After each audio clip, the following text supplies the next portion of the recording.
Selamat pagi, sahabat Petra yang dikasihi Tuhan. Sudahkah Anda mengasihi orang lain hari ini?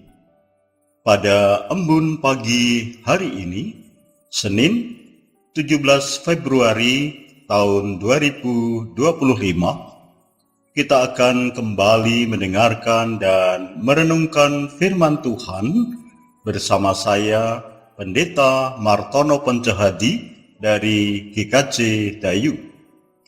Sahabat Petra yang dikasihi Tuhan, sebelum kita mendengarkan dan merenungkan firman Tuhan, mari kita berdoa. Mohon terang, penyertaan, dan pimpinan Tuhan. Kita berdoa.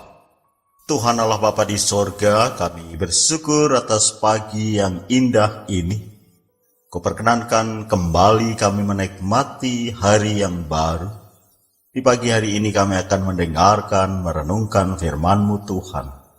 Serta dan berkatilah untuk kami mengerti dan jadikanlah kami orang-orang yang bukan hanya pendengar-pendengar tetapi pelaku-pelaku firman-Mu.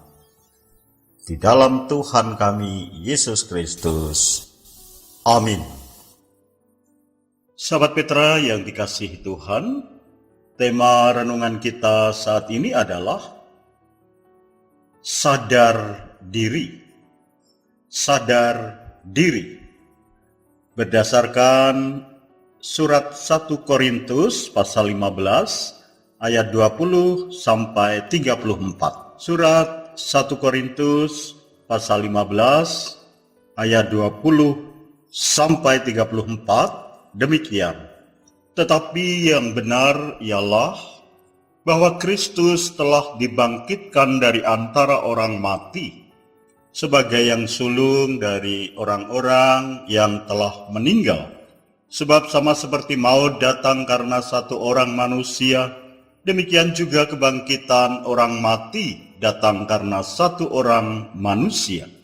Karena sama seperti semua orang mati dalam persekutuan dengan Adam, demikian pula semua orang akan dihidupkan kembali dalam persekutuan dengan Kristus. Tetapi tiap-tiap orang menurut urutannya, Kristus sebagai buah sulung, sesudah itu mereka yang menjadi miliknya pada waktu kedatangannya. Kemudian tiba kesudahannya, yaitu bila mana ia menyerahkan kerajaan kepada Allah Bapa. Sesudah ia membinasakan segala pemerintahan, kekuasaan, dan kekuatan. Karena ia harus memegang pemerintahan sebagai raja, sampai Allah meletakkan semua musuhnya di bawah kakinya. Musuh yang terakhir yang dibinasakan ialah maut, sebab segala sesuatu telah ditaklukkannya di bawah kakinya. Tetapi kalau dikatakan bahwa segala sesuatu telah ditaklukkan, maka teranglah bahwa ia sendiri yang telah menaklukkan segala sesuatu di bawah kaki Kristus itu tidak termasuk di dalamnya. Tetapi kalau segala sesuatu telah ditaklukkan di bawah Kristus, maka ia sendiri sebagai anak akan menaklukkan dirinya di bawah Dia yang telah menaklukkan segala sesuatu di bawahnya, supaya Allah menjadi semua di dalam semua. Jika tidak demikian, apakah faedahnya perbuatan orang-orang yang dibaptis bagi orang mati? Kalau orang mati sama sekali tidak dibangkitkan, mengapa mereka mau dibaptis bagi orang-orang yang telah meninggal? Dan kami juga, mengapakah kami setiap saat membawa diri kami ke dalam bahaya? Saudara-saudara, tiap-tiap hari aku berhadapan dengan maut. Demi kebanggaanku akan kamu dalam Kristus Yesus, Tuhan kita, aku katakan bahwa hal ini benar. Kalau hanya berdasarkan pertimbangan-pertimbangan manusia saja, aku telah berjuang melawan binatang buas di Efesus. Apakah gunanya hal itu bagiku?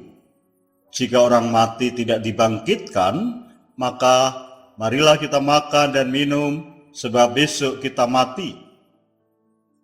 Janganlah kamu sesat. Pergaulan yang buruk merusakkan kebiasaan yang baik. Sadarlah kembali sebaik-baiknya dan jangan berbuat dosa lagi. Ada di antara kamu yang tidak mengenal Allah. Hal ini kukatakan supaya kamu merasa malu.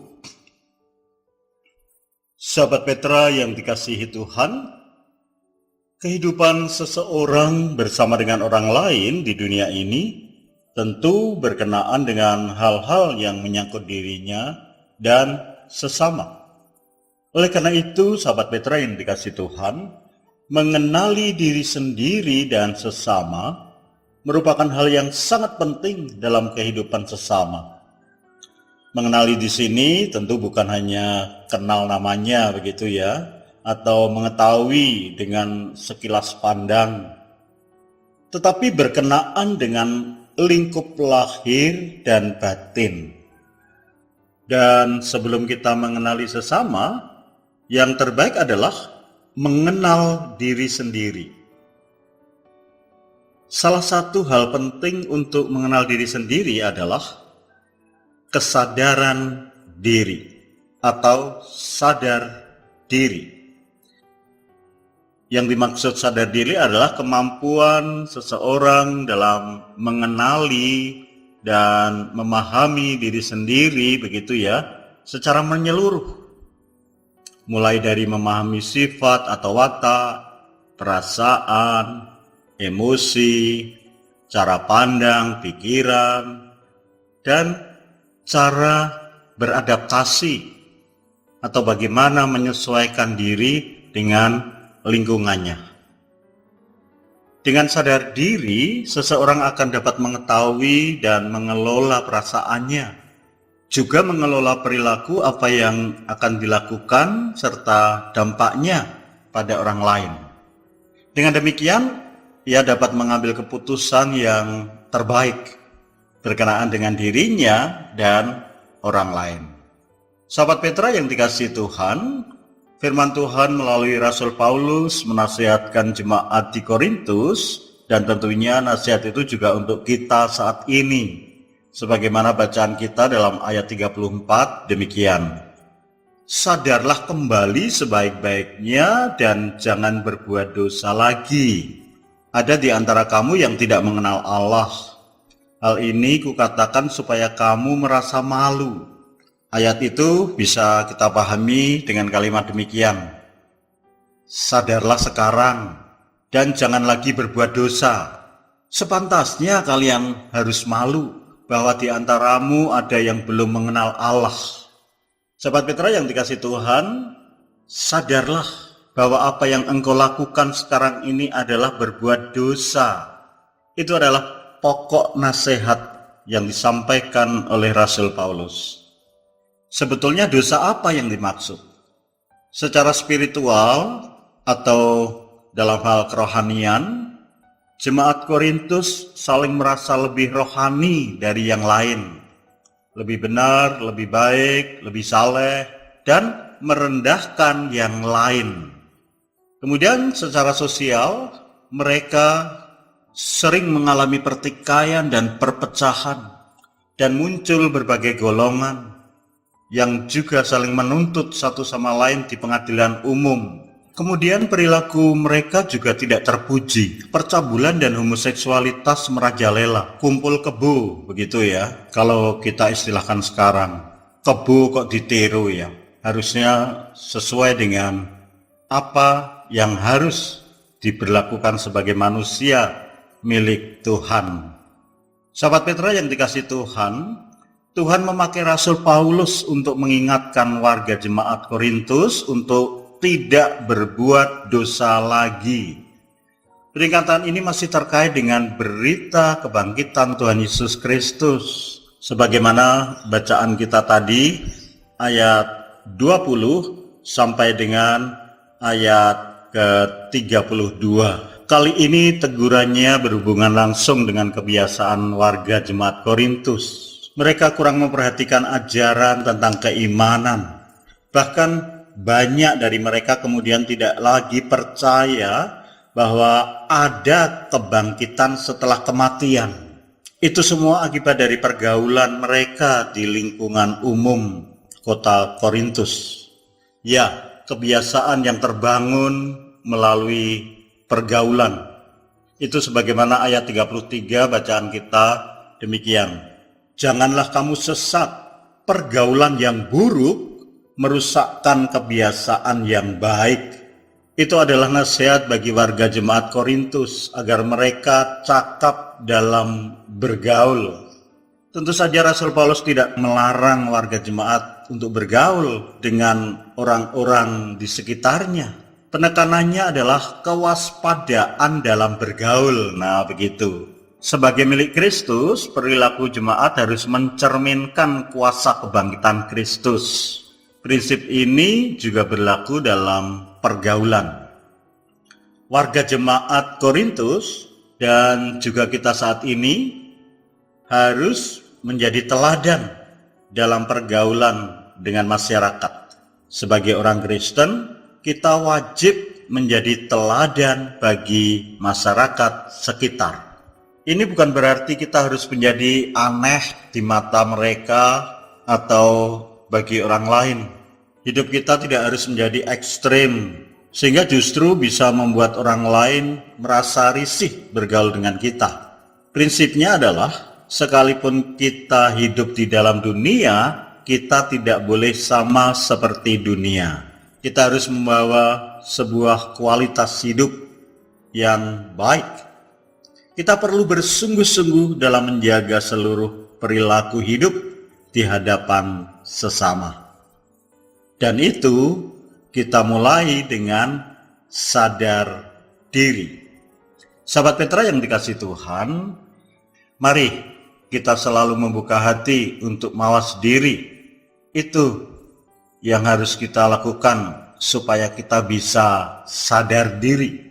Kita meninggalkan perilaku buruk dan perbuatan dosa, membarui motivasi untuk berperilaku baik dan benar, menjadi teladan di segenap waktu, dimanapun, serta dalam situasi dan kondisi apapun. Dengan penyertaan, pertolongan, dan berkat Tuhan, kita akan dimampukan menjaga hidup kita dan menjadi berkat bagi sekeliling kita. Amin. Mari kita berdoa. Tuhan Allah Bapa di sorga, kami bersyukur atas pagi yang teduh ini. Kami bersyukur atas firman-Mu. Kami bersyukur atas nasihat dan pengajaran bagi kami. Engkau selalu memperhatikan kami supaya kami selalu hidup di dalam Engkau. Karena kasih-Mu senantiasa Kau alirkan bagi kami supaya tetap hidup, tidak dikuasai oleh dosa dan maut, tetapi kami tetap di dalam Engkau sebagai anak-anak-Mu. Ampuni kami Tuhan kalau kami seringkali tidak sadar diri.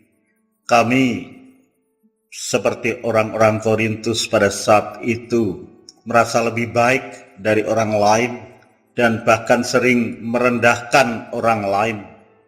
Bapa di surga, kami membuka hati untuk diperbarui sehingga kami boleh menyatakan kasih-Mu sebagai anak-anak Tuhan, bersaksi dan menjadi teladan, melakukan hal yang baik dan benar di dalam Engkau. Sertai dan berkatilah kehidupan kami pada hari ini dan hari-hari yang akan kami lalui. Bapa di surga, kami juga mohon berkat-Mu saat ini bagi saudara-saudara kami yang melayani-Mu melalui Radio Petra. Berkatilah untuk senantiasa dalam penyertaan dan berkat-Mu semakin berbuah dalam nama-Mu. Terima kasih Tuhan. Doa ini kami serahkan di dalam Tuhan kami Yesus Kristus, Juru Selamat dan Penolong kami. Amin. Demikian sahabat Petra yang dikasihi Tuhan, embun pagi hari ini. Saya, Pendeta Martono Pencahadi dari GKJ Dayu, mohon diri. Selamat mengasihi orang lain hari ini. Tuhan menyertai dan memberkati kita.